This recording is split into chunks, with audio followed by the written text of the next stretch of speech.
As one of the most trusted Florida election officials, he had been appointed to oversee the 2000 presidential recount. The recount might have discovered why Volusia County's computers counted backwards to minus 16,022 votes. But when the Supreme Court stopped that recount, Ian was left with unanswered questions. One of the reasons that interests me about the Volusia County situation and what happened there is that we in Leon County use the identical voting system, the Diebold AccuVote 2000. And in the 17 years that I've been an election administrator, my experience is that that kind of subtraction cannot occur accidentally. Someone consciously tried to affect that computer system and consciously tried to perpetuate a fraud, to steal votes.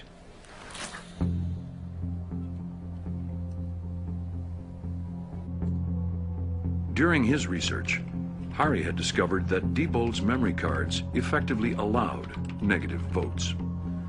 Well, then, go dead. What we're going to do here is modify one card and then bring it to the election supervisor Ian Sancho's office. Plug it as the real card in any election to the real election system and run ballots through. And that's the same system which have been used in a number of previous elections. And we'll see that what is the power in the ballot box. This should be just an empty box containing the votes, but it has more capabilities than that. So it's a very simple process. You just add the card in, you run the rewrite program, tell where to find the scanner, and tell exactly what file you want to be put in, and off it goes. Hari's hack is a variation on stuffing the ballot box before anyone has voted. But this is always suspicious because you end up with more votes than voters. So Hari used 5 negative votes for one candidate and then gave the other one 5 positive votes. So as people cast their ballots, the total number of votes always equals the total number of voters. But was Hari right? Black box voting went back to Tallahassee for the ultimate test. Well, let me tell you what we're going to do today. We have constructed a mini election, but Harry Hersey, as you have served as a technical advisor of how to do this, we're going to ask you to remain outside. After you, let me introduce you to my election staff.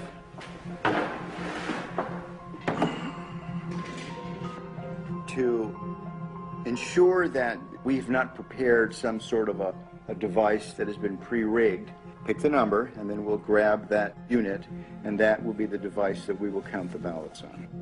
I just feel like this is the one. Okay, and the winner is unit 15191. 5191.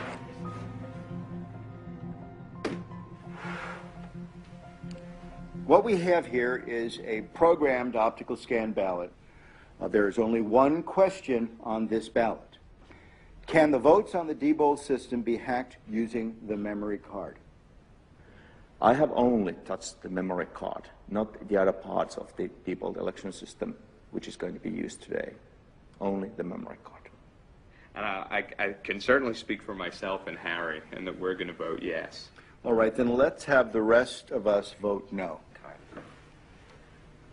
2 individuals, Hugh and Harry, will be voting yes. The rest of us will be voting no. And then we'll scrutinize the ballots afterwards to ensure that that is indeed the mark. Well, it's down to you. You're the last voter, Harry. All right. I think it could be. So I vote for yes. You will be the second yes. All right, Ian, here is the memory card I have touched. Okay. Now, this is the only piece of Diebold equipment that you've used. That's correct. Well, thank you. Let me take your ballot in. This card will go into this slot. The next activity that the election worker does on the morning of the election is turn the machine on, making it live to receive votes. When you do that, this machine will produce what is called a zero total tape. The machine is going through a self-test analysis. and then it'll spontaneously turn on.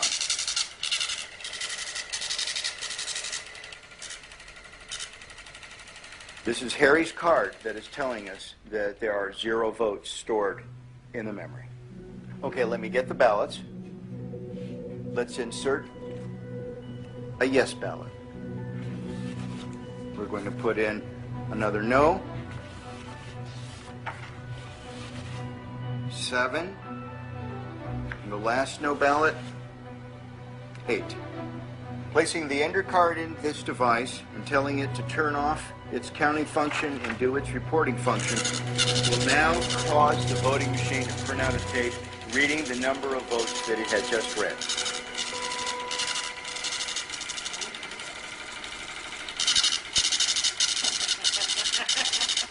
Oh my.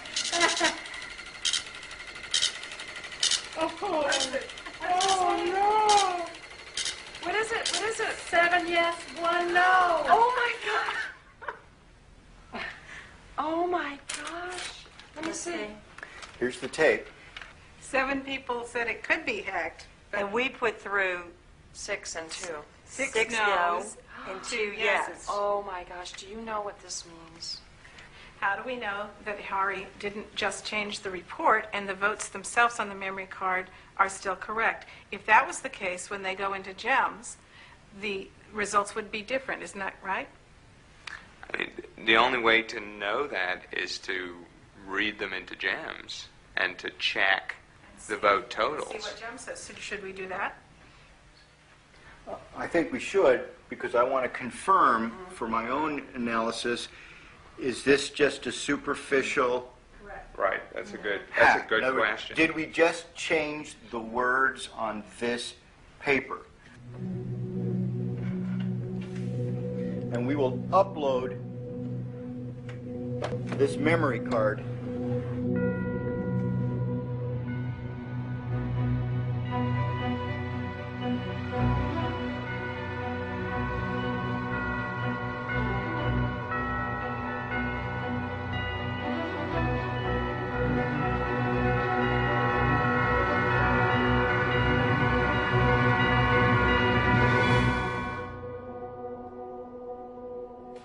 if I had not seen what was behind this, I'd have no reason not to. I would have certified this election as a true and accurate result of a vote. Susan, what does this mean for you? Makes me cry. I'm sorry, but it does. Why? Why? There's so many reasons. The reasons because there are people out there who are giving their lives to try to make our elections secure, and they're being called conspiracy theorists and technophobes, and these vendors are lying and saying that everything's all right, and it's not all right. And I'm crying because it's I'll quote somebody that I know who said that it's as though our country's one country pretending to be another country. How can this be happening to our elections? This really does affect me.